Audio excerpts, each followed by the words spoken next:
The first time we heard that they were thinking of switching to the Flint River, we laughed. We thought it was a joke. Because there's a ton of cars in there, shopping carts, and we knew that industry had dumped in the river for 100 years and didn't clean it up. 3, 2, 1. When they actually pushed the button, it was on TV, and we were shocked that we were actually going to be forced to drink from the Flint River. Here's the Flint. Here. About a month later, people were complaining about orange and brown water. You would watch the news and they would say, well, river water is a little bit harder to treat than lake water, and we've got it under control. It's just a bump in the road. When I really recognized that Flint has switched is one early morning that I heard on Channel 12 News that General Motors had begun to switch from the Flint River water back onto Detroit water because it was corroding their products. Flint City officials insist Flint River water is good enough to drink, but it's been causing problems with issues at General Motors. And I just knew, common sense told me that if it's messing up their automotive parts, it has to be a problem for consumption. So that's when I got up and got mobilized and got engaged to find out what was going on with this water. This church was where we spearheaded a group called the Coalition for Clean Water, bringing together other community groups that was out working to fight this water crisis. NRDC started to understand the magnitude of the crisis in Flint back in the summer of 2015. ACLU of Michigan started to suspect that there may be potential litigation related to the environmental issues, the safety of the drinking water. They reached out to NRDC because they knew that we have expertise and a deep knowledge of safe drinking water laws and how to bring these types of environmental citizen suits. Pediatricians know lead. We know what lead can do. Every agency tells us, from the CDC to the American Academy of Pediatrics, that there's no safe level of lead. When I heard of the possibility that there was lead in the water, it was a call to action. We decided to look at the lead levels just in our clinic. So the Hurley Children's Clinic sees the most Flint kids. And we compared lead levels before the water switch to lead levels after the water switch. And we did see this increase in the percentage of children with elevated lead levels. And we were absolutely heartbroken. We had to share this information as soon as possible. So we decided to hold a press conference. This research is concerning. These results are concerning. To alert our families to stop using this water, to use bottled water, to use filters, and hopefully to be able to get the water source changed back to Detroit. Right after we shared this information, my science was dismissed, the research was dismissed. The state came out publicly stating that I was wrong, that I was causing near hysteria. So I shouldn't have been surprised, because for 18 months, the heroic people of Flint had been dismissed. The moms, the activists, the pastors, the journalists, the scientists. After we realized that there was data that could confirm that there were widespread elevated lead levels in Flint, so a real serious concern about toxic lead in people's water, we knew that the ultimate fix for a lead problem is to get the lead pipes out of the ground. So that was the kind of the central and primary goal of the case. In our lawsuit, we brought claims against the city of Flint and state officials claiming that they violated the Safe Drinking Water Act in several ways. The first major violation was called a failure to optimize corrosion control treatment, which means that the city and state failed to treat the drinking water appropriately to make sure that they were minimizing the amount of lead that was leaching from the pipes into drinking water. And the second violation was that they failed to monitor tap water for lead appropriately because they failed to do the right kinds of testing. They failed to uncover a problem for months and months, which exacerbated the crisis. After we filed our lawsuit, we started hearing a lot of concerns from the community about people not being able to access basic bottled water and filters that the city and the state were providing.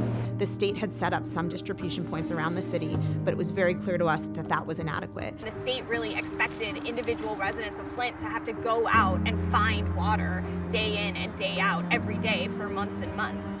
And that was frustrating and appalling and shocking, really. Flint is a very poor city. 1 in 5 households doesn't have access to a vehicle, and requiring residents to go carry multiple cases of water home a day, it's just extremely burdensome on anyone. particularly if you have any sort of disability or if you don't have a car. The same was true for filters. Every household in Flint was provided with a filter early on in the process, but they weren't taught how to install filters. They weren't taught how to maintain filters. What do you do when in a given moment people don't have access to safe water? How can we as attorneys, as advocates, try to help them? And so we started to think about how can we put in place kind of a temporary emergency solution, something that could ensure that people had ready access to safe drinking water day to day until these larger issues, until they could be addressed. The case that we were trying to make was about how the lack of water was affecting people's everyday lives. And so we had to talk to people and get to know them and develop relationships with them so that they would be willing to share their story in a federal court, which is a scary thing and not an easy thing to do. 10 or 12 of us would come out into Flint over the course of several weekends. We went out in teams of 2, literally walking down streets and knocking on doors and identifying those people who are most in need. It was those stories and those experiences that were ultimately persuasive to the court. So we wake up in the morning and we go to brush our teeth. You have to use bottled water for that. I have 3 teenage boys who have to use bottled water to wash their face or they break out. And then you take your fast showers and you move through your day, making sure the kids have bottles of water to pack to take to school with them and making sure we have enough bottled water for whatever I plan to cook that night. Over Thanksgiving, it took 58 bottles of water just to make Thanksgiving dinner. We give bottled water to the dogs, the cat, because otherwise we don't know what would happen. Then at the end of the day, you better make sure you've gotten to the point of distribution site if you're gonna run out of water. The points of distribution centers are open noon to 6 Monday through Saturday. My husband and I both work, so a lot of times it's one of us going on our lunch hour or in between my husband's 2 jobs to go pick up water really quickly, because by the time we get done with work, they're closed. So you can go pick up 10, sometimes 14 cases depending on what they'll give you. Each site's a little bit different. Then you have to fill up the giant recycling bags and take them out, and you fill up a bag that holds 120 bottles awfully quickly in a family of 5. What I do is at night, I make sure that I refresh the bottles of water in the bathroom for the boys. The only thing we do in our home now is we flush our toilets and we shower. The churches have been a big part of this entire recovery process in this crisis. This community worked together to get the people the water, to get the people the filters, go into homes. I can't even count the number of homes that I went into to install filters. We were in crisis mode. It was a real tough time. You had people that had became very depressed because they felt they had failed their children. So you had parents who felt that they had neglected their children, no fault of their own, just a situation they had been placed into. And now we're trying to heal and recover. Trust is a big issue in this community. Most folks don't even say they're from Flint. They say they're from somewhere else because they don't want the stigmatism that their children have been poisoned. The first big moment in the case was when the judge denied the state and the city's motions to dismiss in the summer of 2016. The judge issued a ruling that was incredibly comprehensive and ruled for us on every single issue and said, no, there's enough here for this case to continue. This community has raised some really serious questions about the safety of their water that deserve to be heard. And I think that was that moment that we felt like, okay, we have something here. And that set the stage for us moving forward, seeking bottled water delivery and filter installation and maintenance.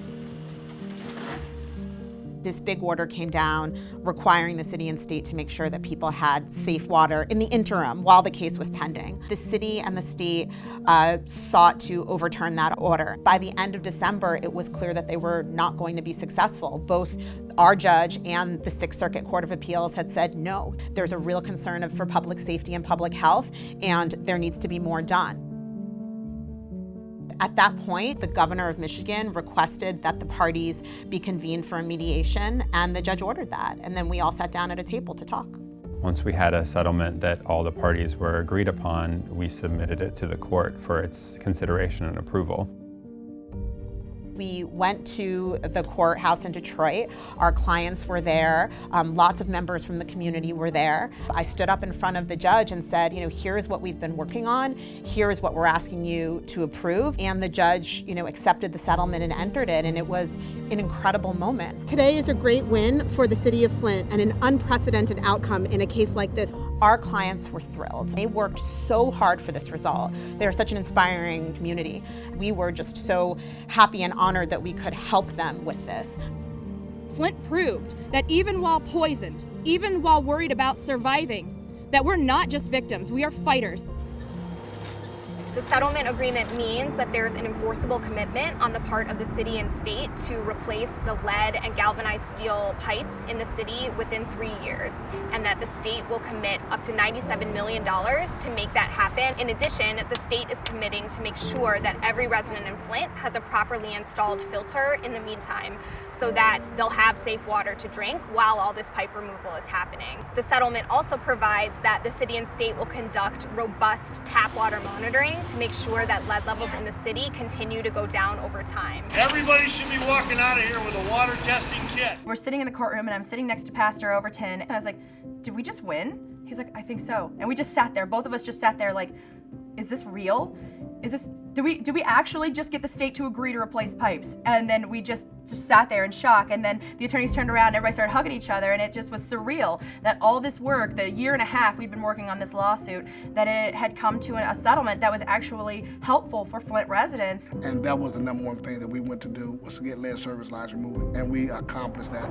We're now working to get all the lead service lines removed from the city of Flint. There's still a lot to be done. We have this great agreement, but it has to be honored and enforced. And so, we're going to be watching every step of the way to make sure that the city and state comply with their obligations. And if they don't, we'll be back in court.